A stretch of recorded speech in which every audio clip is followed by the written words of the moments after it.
قبل فترة شفت بوست لأحد مشجعين الهلال على منصة إكس كان يقلل من أسطورية ماجد عبد الله، وأخذني الفضول أشوف المضاربة اللي في التعليقات. بس هالمضاربة خلقت عندي فضول إن هل ماجد عبد الله فعلا يستحق سمعته كأفضل لاعب سعودي عبر التاريخ؟ فقلت خلني أرجع لبدايته وأشوف له مباريات كاملة، فكتبت مباراة النصر السعودي 1979 وبشكل عشوائي طلعت لي هالمباراة. قلت أحلى بداية الهلال والنصر، بس ما قدرت أتحمل دقيقتين. الألوان والوضوح بيض بيض بيض. فالحمد لله اني لقيت مباراة واضحة تعتبر 4K حرفيا مقارنة في المباراة السابقة. وبسم الله الرحمن الرحيم، ومن بداية المباراة في اول 17 ثانية تمريرة من لاعب النصر ومدافع القادسية ما عرف يشتتها، وهدف سهل من ماجد عبد الله. بس في ملاحظتين، ان ماجد تحرك للكرة قبل خطأ المدافع، وهذا اللي خلى جسمه في وضعية حركة عكس مدافع القادسية اللي كان في وضعية ثبات، فصارت الأفضلية إلى ماجد.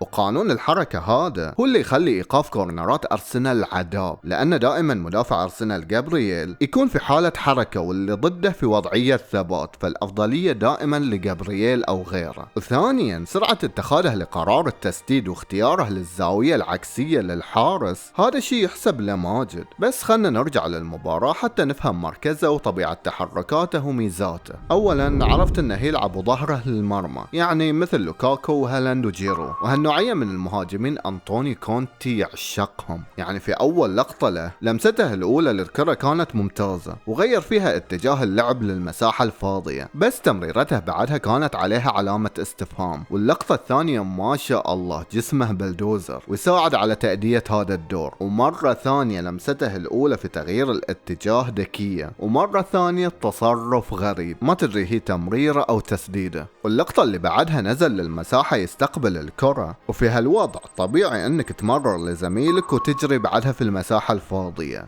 ولكن بسم الله عليك الدوران صدمني. بس رجعنا لنفس المشكلة، التمرير او التصرف كان غريب، وهذا اللي خلاني اخذ فكرة ان عنده مشكلة في مهارة التمرير، وخصوصا ان في لقطات ثانية غيرها. فيني حشرجة في بالعومي، ما ادري من الاقوال، ما ادري من الهواء، ما ادري من الماي، ومعلق المباراة في عالم ثاني. المهم اللقطة الثالثة كان فيها تطور، نزوله وسحبه للمدافع وتفريغه للمساحة للظهير والتمرير شابو. اللعبة اللي بعدها تكرر نفس الموضوع، نزل وسحب المدافع معاه وفرغ المساحة إلى اللاعب، وتمريرته كانت جيدة. وكل ما نمشي في المباراة كان في تحسن واضح في التمرير، وهني قلت ممكن ظلمته والمشكلة في قلة خبرته. والشيء الثاني الملاحظ ان الدوران وتغيير اتجاه الجسم او المراوغة كانت واحدة من مميزاته، فهاللقطة ما كانت صدفة لأن تكررت أكثر من مرة، بس كان واضح انها تحتاج شغل أكثر. والشيء اللي كان يحتاج شغل لكن من زملائه في الفريق كان استغلال سرعة ماجد بتمريرات بينية للاختراق أو في الكرات الطويلة الدقيقة. فخلاصة المباراة، ماجد في سن 20 سنة فقط كان أفضل لاعب يملك جودة في الملعب وبوتنشل مرعب فعليا. وأنا أتكلم في هالمباراة فقط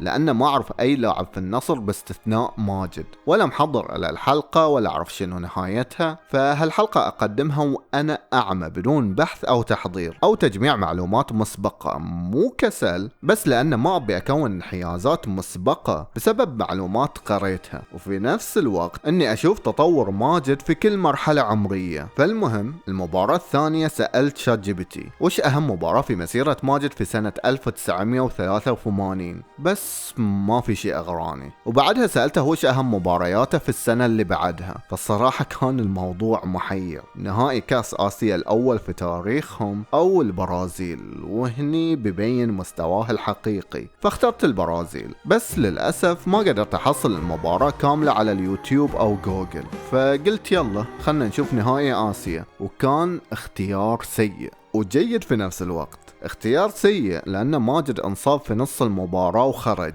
واختيار جيد لأن منتخب السعودية يلعب بطريقة دفاعية أكثر من أنها متوازنة. فبمنطق الكرة الحديث كانت توصل له الكرة في أماكن احتمالية التسجيل منها من 0.1 إلى 0.9 من 100 في حال أنه قرر يسدد. ولو قرر يطلع بهجمة سريعة من 5 تمريرات احتمالية التسجيل بتكون من 1 إلى 4 من 100.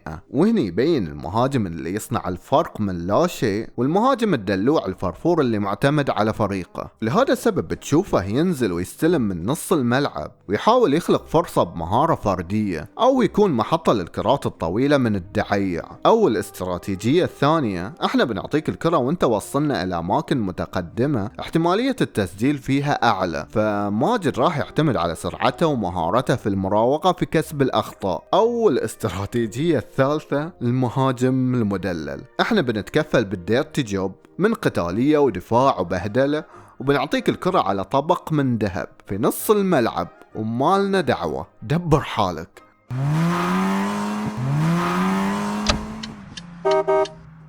لا، مو تسديدة. بسم الله عليك.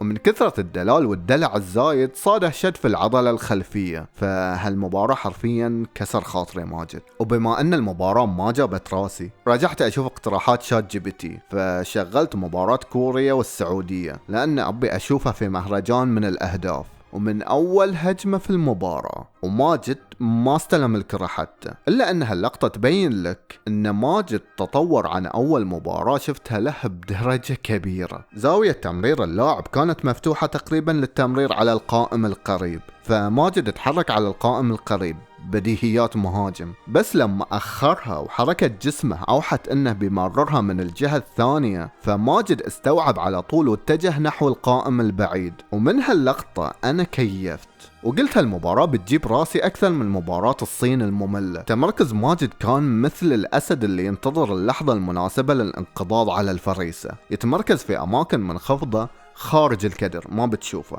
بحيث ان اي كرة ثانية تنتج عن التشتيت ينقض عليها وبلا فلسفة زايدة نطلع بهجمة سريعة. والجميل انه اصبح قادر على قراءة الهجمة ويعرف متى يزيد سرعته في اي اتجاه.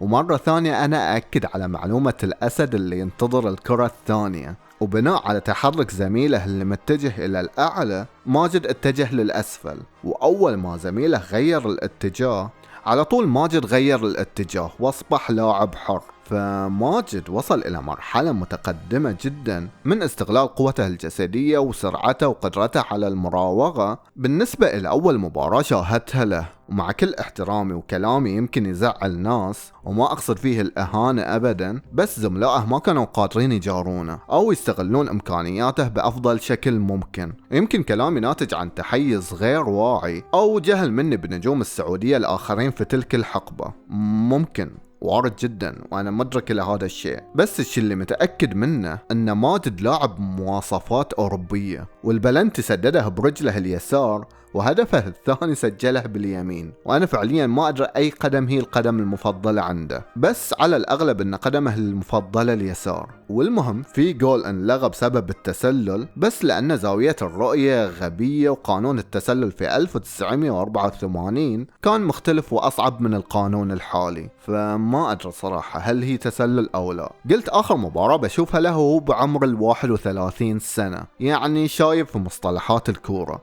وخسر جزء كبير من سرعته ومرونته. وبكون صريح معاك، هذه أكثر نسخة أنا حبيتها، ما هي الأقوى ولكن الأجمل. لا زال نفس الأسد اللي ينتظر الكرات الثانية، ولا زال يملك طاقة مرعبة وجبارة ويتسارع ويخترق في المكان المناسب.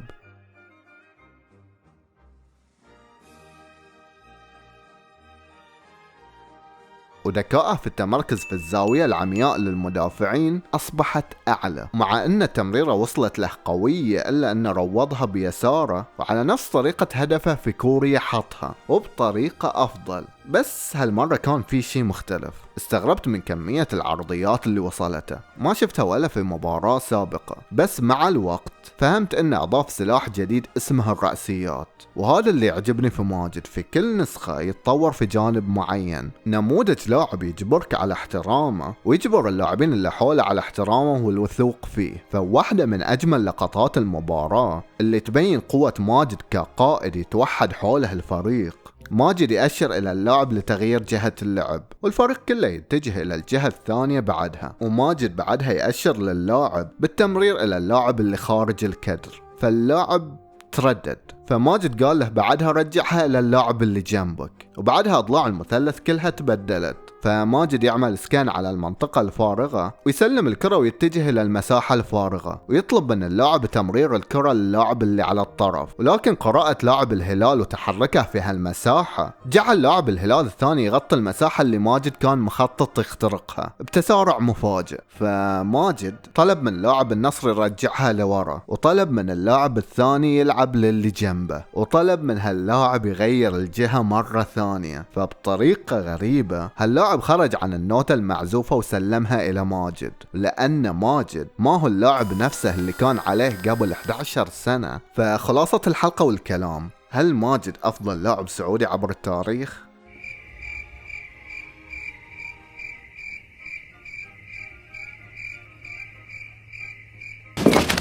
بس الشي اللي أقدر أقوله إن صفات ماجد من سرعة وقوة بدنية وذكاء وقدرة على المراوغة والتسديد بالقدمين وقدرة مجنونة على الارتقاء والتسديد بالرأس وإجادة اللعب وظهره للمرمى بنفس الكواليتي لما يلعب هو مواجه للمرمى. هذه الصفات غير متوفرة في أغلب مهاجمين أوروبا حاليا. ومهاجم فريق الأساسي في ميلان لو حاول يقلد ماجد كان بصيده شلل رباعي ونزيف حاد في الدماغ.